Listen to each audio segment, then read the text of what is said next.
Deus disse: firmamento, haja separação entre as águas no meio das águas. Deus fez o firmamento, separou as águas que estavam abaixo do firmamento das que estavam acima dele. E assim se fez. E deu ao firmamento o nome céu. Foi-se a tarde, foi-se a manhã, segundo dia. Bem-vindos. Olha, hoje vamos mergulhar num território que, à primeira vista, parece quase, um pormenor técnico na grande narrativa da criação. Temos em mãos umas notas teológicas muito interessantes e excertos de obras como Patriarcas e Profetas, Educação, e todas focam naqueles versículos ali do 6 ao 8 de Gênesis 1, o segundo dia. Exato. São só 3 versículos a descrever a separação das águas. Parece simples, não é? Mas as fontes que temos aqui sugerem que este é um dos momentos mais densos, mais reveladores de toda a semana. Sem dúvida. Portanto, o nosso objetivo hoje é ir um bocadinho além da leitura superficial. É tentar perceber porque é que este ato de separar é tão fundamental para entendermos a ordem, a autoridade e até o próprio processo divino. Ok, vamos lá desembrulhar isto. O ponto de partida é o texto em si. Gênesis 1, versículos 6 a 8. Diz assim: Deus disse: haja um firmamento no meio das águas que separe águas de águas. E continua: e Deus fez o firmamento e separou as águas que estavam debaixo do firmamento das águas que estavam por cima do firmamento. E assim foi. E Deus chamou ao firmamento céus. E foi a tarde e a manhã, o dia segundo. A primeira grande pista que as nossas notas nos dão é que para a mentalidade hebraica, águas é muito mais do que H2O. É um símbolo para o caos, não é? Para o informe Muito indomável, bem. é o ponto de partida essencial. Se pensarmos nas águas só como um elemento físico, perdemos 90% do significado. No pensamento do Antigo Oriente, as águas primordiais representavam o caos que existia antes da criação. Portanto, quando o texto diz que Deus separa as águas, não é uma simples divisão. O ato é um ato de governo, de imposição de ordem. Repara, ele não está necessariamente a criar matéria nova neste dia, mas a dar uma função e uma estrutura a algo que já existia. E a palavra hebraica-chave aqui é raquiá, que nós traduzimos como firmamento. E as fontes são muito claras nisto. Não devemos imaginar uma cúpula de metal ou uma redoma de vidro, certo? A tradução pode ser mesmo traiçoeira. Exatamente. Pensar em raqueia como um objeto sólido é um anacronismo. É uma tentativa de encaixar a cosmologia antiga numa moldura científica moderna que não se aplica. As notas explicam que a raiz da palavra sugere algo que é estendido, expandido. Tipo, como quando se estende uma tenda. A ênfase não está no material, mas na função. Na função. Sim, a função é criar um espaço, estabelecer uma fronteira. Deus está, na prática, a criar o espaço habitável. Está a separar o que está em cima, as fontes de chuva, a umidade, do que está em baixo, os oceanos, as águas subterrâneas. Ele está a criar as condições para que a vida possa existir. Então, mais do que criar uma coisa, ele está a criar as condições para as coisas. É menos sobre ontologia material e mais sobre organização funcional. Quer dizer, isto é uma mudança de perspectiva brutal. Precisamente. E é por isso que a citação de Patriarcas e Profetas que temos aqui faz tanto sentido. Diz que a ordem e a harmonia da criação testificam tanto do poder infinito como da sabedoria de Deus. Isto sugere que os limites, as separações, não são atos de restrição, mas de cuidado. A ordem não é o oposto da liberdade, é a condição para a vida florescer. É um ato de providência. Ok, então Deus fala e a ordem impõe-se ao caos. Isto soa sereno, quase sem esforço. E é aqui que as nossas notas abrem uma janela fascinante, ao contrastar esta narrativa com os mitos de criação das culturas vizinhas. Falam em mitos muito mais dramáticos. Dramáticos é um eufemismo. A maioria das cosmologias do Antigo Oriente Próximo são baseadas em conflito. A criação não é um ato de desígnio pacífico, mas o resultado de uma guerra cósmica, violenta, entre os deuses. O caos não é uma força passiva, é uma entidade ativa, muitas vezes personificada por um monstro marinho, uma divindade caótica que tem de ser subjugada pela força. Quando falas nesses mitos, estás a pensar em algo como a narrativa babilónica, o Enuma Elish, onde o deus Marduk tem de matar e esquartejar a deusa monstro Tiamat, que é o caos aquático, para criar o céu e a terra com o cadáver dela? Porque se for isso, a diferença é abismal. É exatamente esse o tipo de narrativa. É mesmo por aí. E ao colocarmos as duas lado a lado, a singularidade do relato de Gênesis torna-se gritante. Em Gênesis não há guerra, não há luta. Deus não precisa de derrotar um monstro para criar. Ele fala. A sua palavra é o instrumento. A autoridade dele não deriva de uma vitória militar sobre um rival. É inerente à sua própria natureza. É uma demonstração de soberania absoluta que é teologicamente revolucionária para a época. Certo. O caos não tem poder próprio.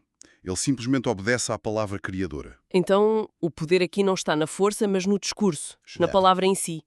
Isso é completamente diferente de qualquer outra cosmologia da altura, não é? Completamente. E isto leva-nos diretamente a outro ponto que as notas destacam, o ato de nomear. O texto diz que Deus chamou ao firmamento céus. Para nós, nomear é um ato de identificação. Mas na cosmovisão bíblica, nomear é um ato de soberania. É definir a função, o propósito, é declarar autoridade sobre algo. Portanto, quando ele chama ao firmamento céus, está a fazer mais do que pôr-lhe uma etiqueta. Está a reivindicar aquele espaço, a definir o seu propósito dentro da sua ordem criada. Sim, é a assinatura final no ato de governo. Ele está a estabelecer que aquele espaço, os céus, é o domínio onde a sua ordem se manifesta. Não é um território a ser disputado, como nos outros mitos em que o céu era de um deus, a terra de outro. Aqui, o céu é estabelecido desde o início como um testemunho da ordem singular e unificada do Criador. O ato de nomear completa o ato de governar. Se o ato de nomear completa o ato de governar, estabelecendo uma ordem que parece perfeita, então é estranho que o texto tome da famosa frase "e viu Deus que era bom". Essa aprovação que marca os outros dias está ausente no segundo dia. Parece uma contradição. O que é que as fontes dizem sobre isso? Essa é uma observação clássica da tradição de interpretação hebraica e a explicação que as fontes oferecem é profundamente reveladora. A ausência da frase não significa que o trabalho foi defeituoso ou que Deus estava insatisfeito. Pelo contrário, sugere que a obra deste dia estava em processo. Estava incompleta. Incompleta. Mas isso não choca com a ideia de um Deus omnipotente. Por que é que não fez tudo de uma só vez, perfeito e acabado? Qual é o propósito desta progressão? É uma ótima pergunta, porque nos força a pensar sobre a natureza do processo divino. A omnipotência não significa necessariamente instantaneidade. As fontes sugerem que a progressão tem um propósito. A separação das águas era um passo preparatório, absolutamente essencial, mas não era um fim em si mesmo. A bondade, no sentido bíblico, está muitas vezes ligada à vida, à plenitude, à frutificação. O segundo dia cria a estrutura, o palco, mas um palco vazio ainda não é bom no sentido pleno, percebes? A terra seca ainda não apareceu, as plantas ainda não brotaram. O trabalho estava a meio. Então, bom para Deus não é um estado estático, mas sim o potencial para a vida florescer. É uma bondade funcional, não apenas estética ou moral naquele momento. Exatamente. A bondade está no todo, no ecossistema funcional que está a ser construído passo a passo. Como diz a citação do livro Evocação, cada passo no plano de Deus é progressivo e cada etapa prepara o caminho para a seguinte. O segundo dia é a preparação indispensável para o terceiro.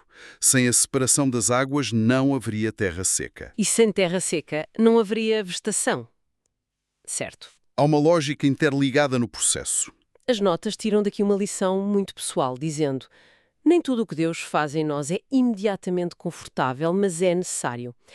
Eu percebo o princípio, mas para alguém que esteja a passar por um momento difícil, essa ideia de separação necessária pode soar um pouco fria, distante. Como é que as fontes conciliam isto com a dor real que a criação de ordem pode causar na vida de uma pessoa? É um ponto crucial. As fontes não apresentam isto como uma fórmula simplista para o sofrimento de todo. A ideia é mais subtil. A criação de ordem, seja no cosmos ou na nossa vida interior, muitas vezes implica separar coisas que estavam caoticamente misturadas. Pode ser separar hábitos destrutivos de rotinas saudáveis ou estabelecer fronteiras em relações que eram disfuncionais. Esse processo de separação raramente é confortável, pode ser doloroso. No momento, não o sentimos como bom, sentimos apenas a tensão, a perda, o desconforto da mudança. Faz-me lembrar o processo de arrumar uma arrecadação caótica. O primeiro passo é tirar tudo para fora. E por um momento o caos parece 10 vezes pior do que quando estava fechada a chave. Só depois de separar o que fica do que vai fora e de organizar tudo é que a ordem se torna possível. Ninguém gosta daquela fase do caos piorado. Essa analogia é perfeita. É mesmo isso. O segundo dia é a fase do caos piorado. É o momento em que a estrutura está a ser imposta e o resultado final ainda não é visível. A ausência do era bom é um convite à confiança no processo. É um reconhecimento de que a preparação, a disciplina, a criação de estrutura pode não ter uma recompensa imediata, mas é a condição necessária para que algo verdadeiramente bom e frutuoso possa surgir mais tarde. E dentro deste processo há outro elemento que as notas sublinham: o ritmo. A frase "e foi a tarde e a manhã" repete-se como um refrão. Num ato de poder tão imenso, por que esta necessidade de ritmo, de ciclos? Parece tão deliberado. Essa cadência é fundamental. Sugere que a criação não é uma explosão caótica de criatividade, mas um processo ordenado, ponderado, rítmico. O universo nasce com um batimento cardíaco. E a lição do segundo dia reforça isto. A ordem precede a frutificação. Primeiro, estabelecem-se os limites e a estrutura, depois a vida pode florescer nesse espaço seguro. Tentar plantar um jardim num pântano é inútil. Primeiro, é preciso drenar, delimitar. O segundo dia é esse trabalho de engenharia, de preparação do terreno cósmico. É fascinante como um princípio tão vasto, a gestão do caos cósmico parece ecoar noutros sítios. Sem dúvida. É um tema que percorre toda a biblioteca bíblica.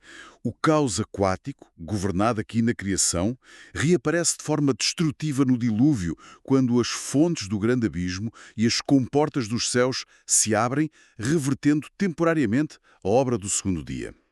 E séculos mais tarde, numa escala muito mais íntima, temos a imagem de Jesus no mar da Galileia, a dormir num barco no meio de uma tempestade.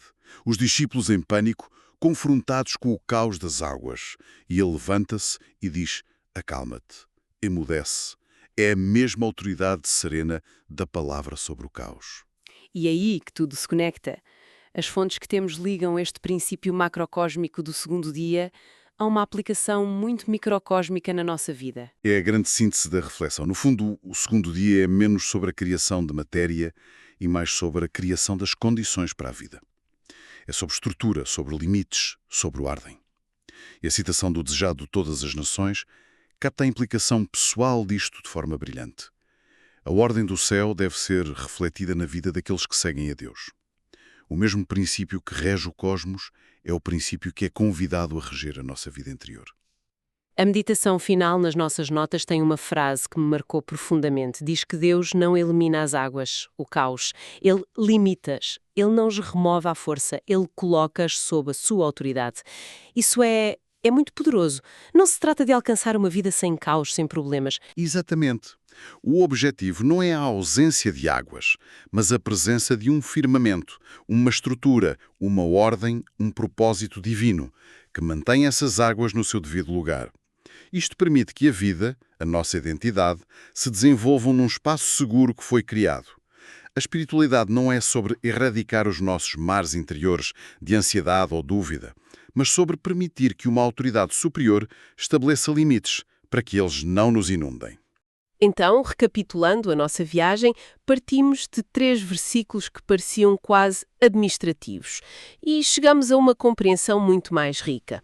O segundo dia não é sobre uma cúpula física, mas sobre a imposição de uma ordem funcional ao caos. Não é sobre uma batalha mítica, mas sobre a autoridade calma da palavra de Deus.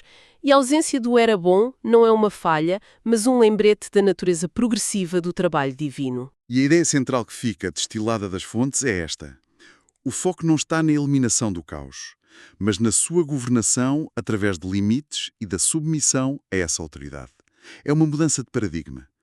Em vez de olharmos para as áreas caóticas da nossa vida e perguntarmos como me livro disto, o convite é para perguntar que estrutura, que firmamento, que limite divino precisa de ser estabelecido aqui. Passamos da erradicação para a gestão ordenada. O que nos deixa com uma reflexão final, uma pergunta provocadora retirada diretamente das nossas fontes, para ficar a ecoar. É uma pergunta que pega neste princípio cósmico e o aterra de forma muito direta na nossa realidade. Onde poderá Deus estar a pedir que se aceitem separações para se viver em ordem?